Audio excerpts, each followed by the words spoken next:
दोस्तों, बिहार एसएससी सचिवालय सहायक परीक्षा में एक गलती करने से लाखों छात्र बाहर हो रहे हैं। कहीं आप भी तो नहीं है? तो चलिए देख लीजिए। और सामने जो आपको न्यूज़ दिख रहा है, ये न्यूज़ भी आप लोगों को दिखाएंगे। अभी आप बेहतर तरीके से तैयारी में लगे हुए और मन में ये डर बना हुआ है कहीं आवेदन रिजेक्ट ना हो जाए, परीक्षा देने से वंचित तो नहीं हो जाएंगे। तो ये डर भी आपको मिट जाएगा और आप बेहतर तरीके से तैयारी में इसके बाद लग जाइएगा। तो आपके लिए वीडियो बहुत ही ज़रूरी है। पहले आप इस नोटिफिकेशन को देख लीजिए, फिर आगे आप लोगों को न्यूज़ भी दिखाएंगे और दिखाएंगे कौन कौन सी ऐसे गलती है जो बिहार एसएससी की ओर से मान्य रहता है, यानी आपका आवेदन रिजेक्ट नहीं होगा, परीक्षा आप बिल्कुल दे सकते हैं। और कौन कौन सी ऐसी गलती है जिस कारण से आपको सीधे बाहर का रास्ता दिखाया जाएगा, कोई भी यहाँ पर मौका नहीं दिया जाएगा। तो यहाँ पर दोस्तों तीसरे नंबर पॉइंट में अगर आप देखिएगा तो ऑनलाइन आवेदन पत्र में दावा किए गए आरक्षण श्रेणी में किसी भी परिस्थिति में, यहाँ पर अगर आप शब्द देखिएगा तो किसी भी परिस्थिति में परिवर्तन नहीं किया जाएगा तथा इस संबंध में किसी भी आवेदन पर विचार नहीं किया जाएगा। गलत आरक्षण का दावा करने पर उन्हें अनारक्षित यानी जनरल कैटेगरी में माना जाएगा। खास करके जो गलती हुआ है बीसी ईबीसी वाले कैटेगरी में, कन्फर्म नहीं रहने के कारण से बीसी की जगह पर ईबीसी या ईबीसी की जगह पर बीसी फिलअप हो गया, तो उस कंडीशन में अब आपके पास सिर्फ एक ही ऑप्शन है। ऑप्शन ये है कि आपको बेहतर तरीके से अच्छा मार्क्स लाना पड़ेगा, तभी आपका कुछ हो सकता है। और यहाँ पर ये डाउट है कि गलत कैटेगरी फिलअप करने के कारण से क्या आवेदन रिजेक्ट हो जाएगा, तो बिल्कुल भी आपका आवेदन रिजेक्ट नहीं होगा। आपको परीक्षा में बैठने का मौका बिल्कुल मिलेगा। जब आपका वेरिफिकेशन होगा तो उस समय देखा जाएगा कि पीटी में आपका जनरल कैटेगरी के बराबर मार्क्स है या नहीं, मेंस में जनरल कैटेगरी के बराबर मार्क्स है या नहीं। सभी चरणों में मेंस में जो है यहाँ पर जनरल कैटेगरी के बराबर मार्क्स अगर आप ला लेते हैं तो बिल्कुल आपको जॉब मिलेगा। अभी आप जो भी कैटेगरी फिलअप किए हैं, चाहे आप ईबीसी की जगह पर एससी ही फिलअप कर दिए हैं, तो उस कंडीशन में आपका पीटी परीक्षा में तो रिजल्ट हो जाएगा रिजर्व कैटेगरी से। लेकिन जब आप वेरिफिकेशन के लिए जाइएगा तो उस समय देखा जाएगा जनरल के बराबर मार्क्स है या नहीं। अगर मार्क्स रहेगा तो लिया जाएगा, नहीं तो सीधे आपको बाहर का रास्ता दिखाया जाएगा। इसमें किसी भी प्रकार का कोई भी यहाँ पर गलती में मान्य नहीं होगा। ये चीज़ हो गया। तो इसलिए आप लोग अगर कैटेगरी में मिसमैच हो गया या फिर गलत हो गया तो मिलकर आवाज़ उठाइए, जिससे बिहार एसएससी एक बार यहाँ पर एडिट का ऑप्शन दे दे। और इसमें देखिएगा तो हज़ारों में ऐसे छात्र हैं जिससे इस तरह का गलती हुआ है। आगे आप लोगों को रिजल्ट का एक डेटा भी दिखाएंगे, कितने ऐसे अभ्यर्थियों को कैटेगरी मिसमैच या अन्य कारणों से बाहर का रास्ता दिखाया गया है, इसके बारे में भी देख लीजिएगा आगे। पहले आप यहाँ से नोटिफिकेशन को अच्छे तरीके से देख लीजिए, फिर आगे बात करते हैं। इसके बाद यहाँ पर देखिएगा तो अभ्यर्थी द्वारा प्रारंभिक परीक्षा के ऑनलाइन आवेदन करते समय किए गए दावे के अनुसार सभी प्रमाण पत्रों का प्रमाण पत्र वार नंबर तिथि निर्गत करने वाले सक्षम प्राधिकार का पदनाम ऑनलाइन आवेदन में अंकित किया जाना अनिवार्य है। और मुख्य परीक्षा में यही विवरण पहले से अंकित रहेगा। और डॉक्यूमेंट वेरिफिकेशन के समय आपको सभी सर्टिफिकेट देना है। और ये जो भी सर्टिफिकेट है पीटी का जो लास्ट डेट था, लास्ट डेट से पहले का होना चाहिए। अब यहाँ पर कुछ छात्रों का ये है कि एनसीएल में एक जगह पर बी या बी के जगह पर ए इस तरह से फिलअप हो गया, एक के जगह पर दो, इस तरह से लिटिल मिस्टेक है। तो इस कंडीशन में क्या होगा, मेरा आवेदन रिजेक्ट होगा। तो आपका आवेदन रिजेक्ट नहीं होगा, क्योंकि बिहार एसएससी को ये नहीं पता है कि आपका एनसीएल नंबर सही कितना नंबर था, क्या था, ये सब चीज़ें नहीं पता है। तो इस कारणों से आवेदन रिजेक्ट नहीं किया जाता। रिजेक्ट किस कारणों से किया जाता आगे आपको बताने वाले हैं, फिर आपका ये भी डाउट क्लियर हो जाएगा। अब यहाँ पर ये डाउट है कि क्या डॉक्यूमेंट वेरिफिकेशन इन कारणों से छांट दिया जाएगा। तो दोस्तों इस कारणों से नहीं छांटा जाएगा, बहुत ज़्यादा चांस है कि बिल्कुल आपको लिया जाएगा। आप बस वेरिफिकेशन के समय एफिडेविट बनाकर लेकर जाइएगा। छांटा अगर आपसे जाएगा भी तो एनसीएल अगर आपके पास पीटी का जो लास्ट डेट था अगर उसके बाद का बना हुआ रहेगा, उसी कंडीशन में छांटा जाएगा। पीटी का जो लास्ट डेट था अगर इससे पहले का बना हुआ एनसीएल या जो भी डॉक्यूमेंट है, अगर आप सभी डॉक्यूमेंट दे देते हैं और थोड़ा बहुत अगर फॉर्म भरते समय में मिस्टेक हो गया तो बिल्कुल भी आपको नहीं छांटा जाएगा। तो इसलिए आप लोग मोटिवेट होकर अच्छे तरीके से तैयारी में लग जाइए। अब परीक्षा में बहुत अधिक समय भी नहीं बचा हुआ है। और अगर आप सभी अभी तक एप्लीकेशन से नहीं जुड़े हैं, फटाफट एप्लीकेशन से जुड़ करके बहुत ही कम प्राइस पर मैथ रीजनिंग का भी कोर्स उपलब्ध है और संपूर्ण तैयारी का भी कोर्स उपलब्ध है। फटाफट ज्वाइन करके बेहतर तरीके से तैयारी कर लीजिए, जिससे आपका आसानी से पीटी एग्जाम में सिलेबस के अकॉर्डिंग तैयारी करके रिजल्ट ले सकते हैं आप। और जो आप लोगों का ये जो एप्लीकेशन पर कोर्स उपलब्ध है, ये संपूर्ण बिहार एसएससी के पैटर्न पर है। ये नहीं कि एसएससी रेलवे की तरह आप लोगों को यहाँ पर मैथ पढ़ाएंगे। जो बिहार एसएससी के टॉपिक से क्वेश्चन पूछा जाता है, जीके हो गया या फिर साइंस हो गया, मैथ हो गया, रीजनिंग, उसी अकॉर्डिंग संपूर्ण तैयारी करवाएंगे, जिससे आप पूरा का पूरा स्कोर कर सके। तो जाइए फटाफट एप्लीकेशन से जुड़ जाइए। बाकी अन्य आगे की बात करते हैं। तो आगे यहाँ पर देखिएगा दोस्तों, तो यहाँ से ये भी और डाउट क्लियर हो जाएगा। यहाँ पर आप देखिएगा तो यहाँ पर चौथे नंबर जो पॉइंट में है,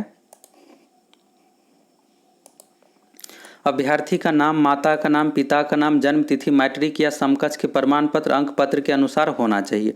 अब यहाँ से ये डाउट है कि अपना नाम में या फादर्स नेम में स्पेलिंग थोड़ा बहुत मिस्टेक हो गया है, तो क्या इस कारणों से छांट दिया जाएगा? तो दोस्तों इस कारणों से आपको नहीं छांटा जाएगा। बस डॉक्यूमेंट वेरिफिकेशन में आपको एफिडेविट बनाकर लेकर जाना है कि मिस्टेक हो गया है, और जो भी यहाँ पर आपका फादर्स नेम सर्टिफिकेट के अकॉर्डिंग रहेगा उस अकॉर्डिंग मान्य करके आपको ले लिया जाएगा, और इन कारणों से आवेदन भी रिजेक्ट नहीं किया जाता है। बाकी अगर आप आगे देखिएगा तो 7वें नंबर पॉइंट भी आपके लिए जरूरी है, ये फोटो के बारे में है।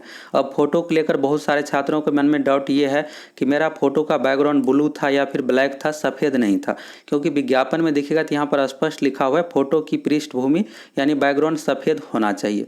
अब अगर दूसरे कलर का बैकग्राउंड अपलोड कर दिए हैं फोटो का तो क्या होगा? तो दोस्तों अगर आपका आवेदन रिजेक्ट भी किया जाता है बिहार एसएससी की ओर से तो बिल्कुल आपको दोबारा फोटो सिग्नेचर अपलोड करने का मौका दिया जाएगा। ये सभी एग्जाम में होता है और बिहार एसएससी की इससे पहले भी परीक्षाओं में हुआ है। अगर किसी अभ्यर्थियों का फोटो सिग्नेचर के कारण से आवेदन को रिजेक्ट किया जाता है, दोबारा फोटो सिग्नेचर अपलोड करने का बिल्कुल मौका दिया जाता है। उसमें एक डेट रहेगा 1 सप्ताह का, अगर उस 1 सप्ताह के बीच में अगर आप फोटो सिग्नेचर अपलोड नहीं करते हैं तभी आपका आवेदन को रिजेक्ट किया जाएगा। तो ये भी डाउट क्लियर हो गया। फोटो में अगर किसी प्रकार का दिक्कत होगा, जैसे यहाँ पर था जिसमें चेहरा दिखता हो, आँख खुली हो, फोटो का क्लियर क्वालिटी होना चाहिए, तो अगर इन कारणों से छाटा जाएगा तो फोटो सिग्नेचर दोबारा अपलोड करने का मौका मिलेगा। वैसे मिलकर आवाज़ उठाइए जिसे एक बार एडिट का ऑप्शन दे दे, और आपको अगर किसी प्रकार का मिस्टेक हुआ है तो एडिट का ऑप्शन में से सुधार करके निश्चिंत होकर तैयारी यहाँ पर कर लीजिएगा सुधार, और इसके बाद तैयारी करते रहिएगा। इसके बाद यहाँ पर देखिएगा महत्वपूर्ण निर्देश में, तो दूसरे नंबर पॉइंट में किसी प्रकार की पैरवी करने या कराने तथा गलत अपूर्ण सूचना देने पर चयन की प्रक्रिया किसी प्रकार का अनुचित तरीका अपनाकर नियुक्ति प्रभावित करने का प्रयास करने पर अभ्यर्थियों का कैंडिडेचर यानी अभ्यर्थित्व रद्द कर दिया जाएगा। इसके बाद यहाँ पर जो आवेदन आपका रिजेक्ट होगा इन कारणों से होगा। 6ठे नंबर पॉइंट में है एक अभ्यर्थी द्वारा मात्र एक ही ऑनलाइन आवेदन पत्र भरा जा सकता है। किसी अभ्यर्थी द्वारा एक से अधिक आवेदन पत्र एक ही पता या पता बदलकर भरे जाने की स्थिति में उनके सभी आवेदन पत्रों को, यहाँ पर देखिएगा तो सभी शब्द का प्रयोग हुआ है, सभी आवेदन पत्रों को अस्वीकृत करते हुए उनका अभ्यर्थित्व रद्द कर दिया जाएगा। अब यहाँ पर कुछ छात्र क्या किए हैं कि एक से अधिक आवेदन फिलअप कर दिया। अगर आप 2 आवेदन फिलअप किए हैं और आपको लग रहा होगा कि ये बिहार एसएससी को पता कैसे चलेगा, मोबाइल नंबर ईमेल आईडी तो चेंज कर दिए हैं, तो बिहार एसएससी को जो पता चलेगा एडमिट कार्ड से पहले सभी आवेदन को क्रॉस चेक किया जाता है। क्रॉस चेक में आपका नाम, father's name, date of birth इस तरह से मैच किया जाएगा, और मैच ऐसे मान लीजिए 10 कैंडिडेट का नाम, father's name, date of birth एक समान आ जाता है तो उस कंडीशन में मैनुअली रूप से चेक किया जाता है, फोटो सिग्नेचर देख करके, एड्रेस देख करके कि सेम ही कैंडिडेट है या अलग है। अब यहाँ पर 2 कैंडिडेट का ऐसे पाया जाता है, फोटो सिग्नेचर या एड्रेस सब कुछ सेम पाया जाता है, तो बिहार एसएससी समझ जाता है कि दोनों एक ही कैंडिडेट है, फिर दोनों आवेदन को आपको रिजेक्ट कर दिया जाएगा। तो एडमिट कार्ड से पहले क्रॉस चेक बिल्कुल सभी आवेदन को किया जाता है, और क्रॉस चेक के समय यही देखा जाता है कि एक से अधिक तो आवेदन नहीं किया, और जो भी एक से अधिक आवेदन करेंगे उसको सीधे बाहर का रास्ता दिखाया जाएगा, यहाँ पर कोई भी आपको मौका नहीं मिलने वाला है। दूसरा चीज़ यहाँ पर आवेदन जो रिजेक्ट किया जाता है सीधे रिजेक्ट जो करेगा पेमेंट के कारणों से। अगर आप पेमेंट नहीं किए हैं तो बिल्कुल आपको रिजेक्ट किया जाएगा। बस रजिस्ट्रेशन करके छोड़ दिए हैं तो इससे आवेदन सबमिट नहीं होता है, फॉर्म फिलअप नहीं होता है। पेमेंट अगर आप कर दिए और फॉर्म को सबमिट नहीं है, कुछ छात्र साइबर कैफे या अन्य माध्यमों से फॉर्म भरवाते हैं और सबमिट करवाना भूल जाते हैं, सब कुछ डिटेल्स तो दे देते हैं लेकिन सबमिट करना भूल जाते हैं। तो अगर आप सबमिट नहीं किए, पेमेंट भी कर दिए हैं, फिर भी आपका आवेदन रिजेक्ट हो जाएगा और इसमें आपको कोई भी मौका नहीं मिलने वाला। यानी आप देख लिए, अगर आप पेमेंट नहीं किए हैं या पेमेंट कर दिए हैं, फॉर्म का सबमिट नहीं किए हैं, फोटो सिग्नेचर सही तरीके से अपलोड नहीं किया तो रिजेक्ट होगा, दोबारा मौका मिलेगा। अगर आप एक से अधिक आवेदन किए तो उस कंडीशन में भी आपको सीधे बाहर का रास्ता दिखाया जाएगा। इसके बाद यहाँ पर देखिएगा तो कहा गया एप्लीकेशन फॉर्म, ये सब चीज़ें अपने पास भविष्य के लिए सुरक्षित रख लेने के लिए, और बायोमेट्रिक थंब इम्प्रेशन भी होगा एग्जाम में, और इस अगर कंडीशन में अगर कुछ भी अगर भिन्नता पाई जाती है तो इस कारणों से भी आपको रिजेक्ट कर दिया जाएगा। इसके बाद है नोट, उम्मीदवारों को हर आवेदन पत्रों को स्वीकार अस्वीकार करने की और चयन की प्रक्रिया, परीक्षा आयोजन, ये सब निर्णय जो होगा बिहार एसएससी पर है और बिहार एसएससी का निर्णय ही अंतिम होगा। तो यहाँ से देख लिए। अब चलिए आप देखिए कि किन कारणों से यहाँ पर सीधे बाहर का रास्ता दिखाया जाता है, कौन कौन सी ऐसी गलती है जो मान्य नहीं होता है। इससे पहले आप इस न्यूज़ को देख लीजिए। तो ये जो न्यूज़ है दोस्तों अभी जेएसएससी को एग्जाम को लेकर आया है, जेएसएससी में भी सचिवालय सहायक की भर्ती आई थी और इसी को लेकर देखिएगा तो 52,236 कैंडिडेट का आवेदन रिजेक्ट किया गया है। तो इसी तरह से बिहार एसएससी में भी, बीएसएससी में भी लाखों छात्रों का आवेदन रिजेक्ट होगा। रिजेक्ट में वैसे ही कैंडिडेट होंगे जो फॉर्म को सबमिट नहीं किए हैं, पेमेंट नहीं किए हैं। तो यहाँ पर आप देखिएगा तो यहाँ से ये न्यूज़ जो है सभी छात्रों को अलर्ट कर दिया है। और आप यहाँ पर अगर किसी प्रकार का कोई भी मिस्टेक किए हुए हैं तो देख ही लिए, यहाँ से आपको समझ में आ ही गया कि कौन कौन सी ऐसी गलती होता है जो मान्य नहीं होता है। तो यानी ये न्यूज़ जो है सभी छात्रों को अलर्ट कर दिया है। और बिहार एसएससी सचिवालय सहायक का भी कुछ दिनों में रिजेक्ट लिस्ट आएगा, इसके बाद एडमिट कार्ड जारी किया जाएगा। तो हर बार इसी तरह से होता है। अब यहाँ से आप देख लीजिए कौन कौन सी ऐसी गलती होता है जो मान्य नहीं होता है, फिर आपको समझ में आ जाएगा सब कुछ। तो अभी दोस्तों 27 जून को कुछ ही दिन पहले Bihar SSC inter level first का मेरिट लिस्ट आया है। 13,120 पोस्ट का 2014 वाले वैकेंसी का, 2014 वाले भर्ती का देख लीजिए कौन कौन सी ऐसी गलती है जो मान्य किया गया है और कौन कौन सी ऐसी गलती है जो मान्य नहीं किया गया। तो यहाँ से आपको और समझ में अच्छे से आ जाएगा, क्योंकि कुछ ही दिन पहले मेरिट लिस्ट जारी किया गया है और बिहार एसएससी की ओर से कौन कौन सा गलती मान्य किया जाता है, नहीं किया जाता है, समझ में आ जाएगा। यहाँ पर देखिएगा दोस्तों 14,410 कैंडिडेट को काउंसलिंग के बुलाया जाता है। काउंसलिंग के लिए जो बुलाया जाएगा 10% एक्स्ट्रा कैंडिडेट को बुलाया जाता है। इसके बाद देखिएगा काउंसलिंग में उपस्थित अभ्यर्थियों में से न्यूनतम शैक्षणिक योग्यता इंटरमीडिएट या समकक्ष मार्कशीट ये सब चीज़ें नहीं था। शैक्षणिक योग्यता नहीं रहने के कारण से आप देखिएगा तो 28 कैंडिडेट को रिजेक्ट किया गया। ये 28 कैंडिडेट को बाहर का रास्ता दिखाया गया है। तो यानी आप फॉर्म भरे हैं, इसमें सचिवालय सहायक में ग्रेजुएट लेवल पर और ग्रेजुएशन का डिग्री नहीं रहेगा तो आपको तो बाहर का रास्ता दिखाया ही जाएगा। इसके बाद देखिएगा काउंसलिंग में मूल प्रमाण पत्र, तो मूल प्रमाण पत्र जब आप वेरिफिकेशन के लिए जाइएगा तो उसमें जरूर कॉलेज से ले लेना है आपको। और निर्धारित तिथि के बाद शैक्षणिक योग्यता प्राप्त करने वाले अभ्यर्थियों की सूची संलग्न 4 है।